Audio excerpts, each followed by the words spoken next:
জাভাস্ক্রিপ্টে একটি সংখ্যা perfectly square কিনা এটা আমরা কিভাবে চেক করব।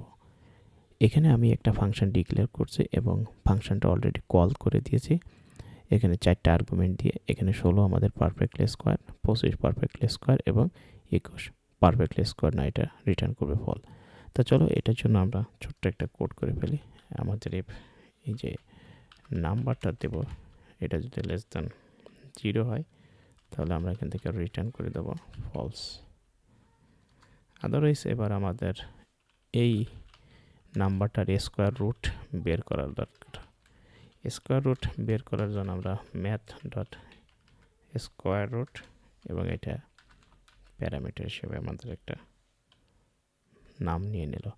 এখন আমরা এখান থেকে রিটার্ন করে দেব আমাদের ম্যাথ ডট ফ্লোর এই স্কোয়ারটা যদি আমাদের সমান হয় ম্যাথ ডট সেলিংয়ের সাথে